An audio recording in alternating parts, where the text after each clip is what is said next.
हमारे आदरणीय सतीश पूनिया जी भाई साहब, वन नेशन वन इलेक्शन यानी एक राष्ट्र एक चुनाव के इस पूरे कार्यक्रम को प्रदेश भर में देख रहे हमारे सुनील भार्गव जी भाई साहब, नाहर सिंह जोधा जी भाई साहब, प्रमोद वशिष्ठ जी भाई साहब, अविनाश जोशी जी, विकास शर्मा जी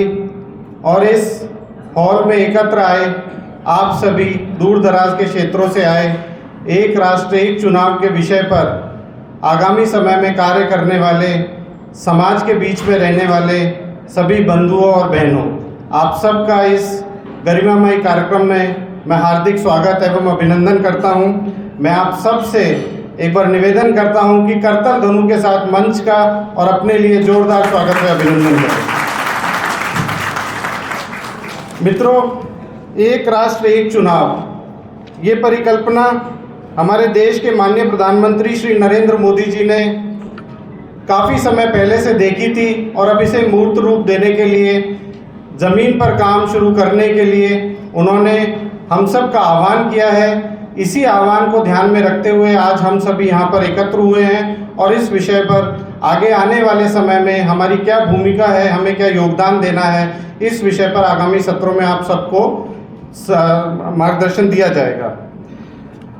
हम सब जानते हैं कि हिंदुस्तान में चुनाव केवल चुनाव नहीं होता, ये लोकतंत्र का एक उत्सव होता है। और जब चुनाव होता है तो आपने देखा होगा कि गांवों में, गलियों में, मोहल्लों में किस तरीके से उत्सव का माहौल होता है। और प्रत्येक वर्ष लगभग देश के किसी न किसी राज्य में कहीं ना कहीं चुनाव, किसी भी स्तर के चुनाव, कहीं ग्राम पंचायत के चुनाव होते हैं, कहीं नगर निकाय के चुनाव होते हैं, कहीं लोकसभा के चुनाव होते हैं, कहीं विधानसभा के चुनाव होते हैं। तो साल भर चुनाव कहीं ना कहीं पूरे राष्ट्र में रहता है। और हम सब भली भांति जानते हैं कि जब एक चुनाव होता है तो चुनाव के समय में किस प्रकार से प्रशासनिक तंत्र को उस चुनाव के सिलसिले में लगना पड़ता है, किस प्रकार से जब प्रशासनिक तंत्र चुनाव के कार्यों में लगता है तो आम जनता के कार्यक्रम या आम जनता के काम बाधित होते हैं। हमने ये भी देखा है कि इन चुनाव में जो व्यय होता है, जो खर्चा होता है, चाहे वो खर्चा सरकार का हो, चाहे वो खर्चा प्रत्याशियों का हो या चाहे वो खर्चा कार्यकर्ताओं का हो, खर्चा कहीं ना कहीं किसी ना किसी स्तर पर होता है। तो ये एक बहुत बड़ा व्यय है जो देश पर बोझ भी पड़ता है, आर्थिक देश पर बोझ भार भी डालता है। हम सब ने अक्सर ये देखा है कि चुनावों के समय में जो राजकीय कर्मचारी होते हैं, जैसे अध्यापक होते हैं, उनको विभिन्न दायित्वों में लगा दिया जाता है, या जो प्रशासनिक कार्यों में जो लिप्त रहने वाले जो सरकारी अधिकारी होते हैं, सरकारी मशीनरी होती है, किस प्रकार से इन पूरे चुनावों में लगी रहती है। तो कई तरीके की बाधाएं इन चुनाव की वजह से आती है और देश पर किसी न किसी तरीके से आर्थिक, प्रशासनिक और अन्य प्रकार का भार हम लोगों के ऊपर पड़ता है। इसी को ध्यान में रख कर के एक राष्ट्र एक चुनाव की परिकल्पना की गई थी। और ऐसा नहीं है कि ये अवधारणा कोई नई हो, एक राष्ट्र एक चुनाव की अवधारणा नई नहीं है। जब देश आज़ाद हुआ 1952 से लेकर 1967 तक देश में जो भी चुनाव हुए वो एक राष्ट्र एक चुनाव के तहत ही हुए। लेकिन उसके बाद जब 1971 या 1972 में जो चुनाव हुए वो किन्हीं परिस्थितियों की वजह से या अस्थिर सरकारों की वजह से वो चुनावों के समय में लैप्स आने लगा, गैप आने लगा।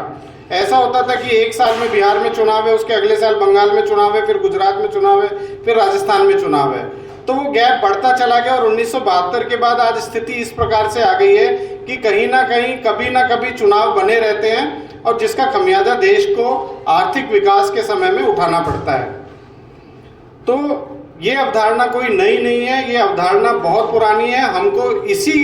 कार्य के सिलसिले में कि किस प्रकार से पूरे देश में एक राष्ट्र एक चुनाव हो, यह विषय जनता के बीच में जाए और किस प्रकार से जनता का जन समर्थन सरकार के इस निर्णय का स्वागत करे। हम लोगों की इस विषय में ये बहुत महत्वपूर्ण भूमिका है।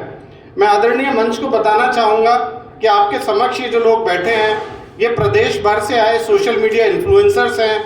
ये प्रदेश भर से आए एनजीओ के प्रतिनिधि हैं और प्रदेश भर से आए खिलाड़ी वर्ग के कुछ हमारे मित्रगण भी हैं। तो आप जब भी समाज में जाते हैं, आज सोशल मीडिया इन्फ्लुएंसर है यदि, तो आपने देखा होगा कि सोशल मीडिया इन्फ्लुएंसर यदि इंस्टाग्राम पर एक रील डालता है, यूट्यूब पे एक वीडियो डालता है या फेसबुक पर एक पोस्ट डालता है, किस प्रकार से यदि वो कंटेंट अच्छा हो तो उसकी मिलियंस में रीच जाती है। तो क्यों ना यदि ये सोशल मीडिया इन्फ्लुएंसर राष्ट्रहित में किए जा रहे इस अभियान का समर्थन सोशल मीडिया के माध्यम से करता है, तो कितना वृहद मैसेज समाज में लोगों के बीच में जाएगा और किस प्रकार से लोगों में इस अभियान को लेकर के एक जन जागरूकता आएगी और किस प्रकार से जन समर्थन इस अभियान के पक्ष में जुटेगा। तो सोशल मीडिया इन्फ्लुएंसर की एक बहुत महत्वपूर्ण भूमिका है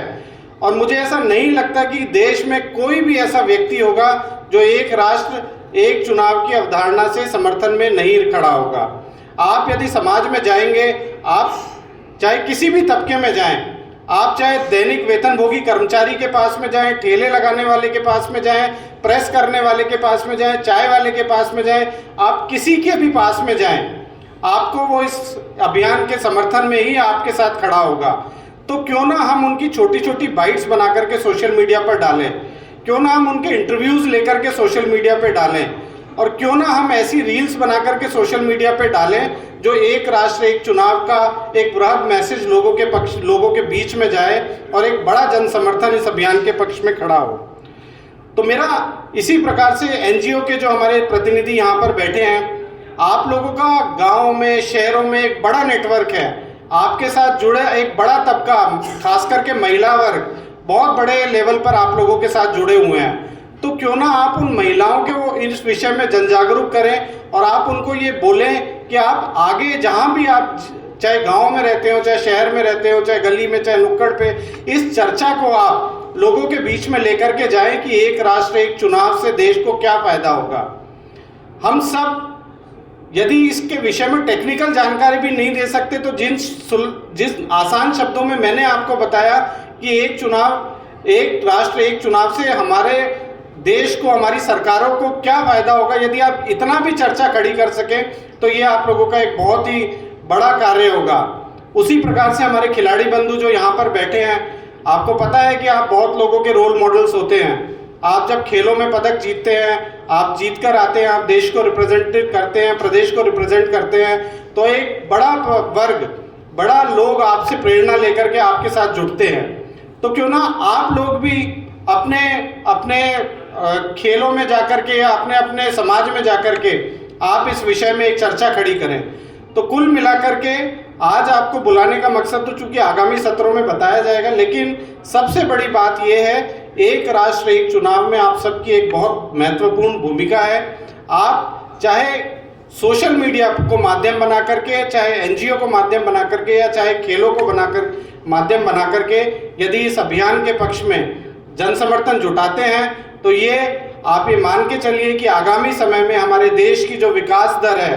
वो निश्चित तौर पे कहीं ना कहीं बहुत ऊंचाइयों को छुएगी और आप सबका इस देश के विकास में कहीं ना कुछ योगदान होगा। तो कुल मिलाकर के मेरा आप सभी को ये संदेश है कि इस अभियान में जुटें, जिस स्तर से जुट सकते हैं उसी स्तर से जुटें। आज आप एक व्यक्ति या दो व्यक्ति या तीन व्यक्तियों के समूह में जिलों से आए हैं, मेरा आपसे निवेदन है कि आप क्यों ना 30 व्यक्ति को तैयार करें, 30 व्यक्ति 300 व्यक्तियों को तैयार करें और इस विषय को हम एक बड़ा अभियान बनाएं। मेरा चूँकि मैं कल भी सतीश जी भाई साहब के साथ एक कार्यक्रम में हम सब लोग, ज़्यादातर लोग रहे होंगे, कल सतीश जी भाई साहब ने 18 पन्ने माननीय हमारे प्रदेश अध्यक्ष जी ने सतीश जी भाई साहब को दिए थे। तो मेरा निवेदन आज सतीश जी भाई साहब से ये है कि ये वही वर्ग है कि जिनके लिए वो 18 पन्ने बने हैं। आज आप पूरा 18 पन्ने अगर इन कार्यकर्ताओं को सुना करके जाएंगे तो इन कार्यकर्ताओं को भी आनंद आएगा और आपको भी एक बड़े अच्छे श्रोता मिलेंगे। मैं आप सभी से आग्रह करता हूं कि आप आगामी वक्ताओं का भाषण, आगामी वक्ताओं के द्वारा दिए गए मार्गदर्शन आप अच्छे से सुने और एक बड़ा संदेश यहाँ से लेकर के जाएं। अपने जिलों में, अपनी विधानसभाओं में, अपनी लोकसभाओं में आप एक बड़ी टीम खड़ी करें और इस अभियान को आप सफल बनाएं। आप सब यहाँ आए, बहुत बहुत धन्यवाद।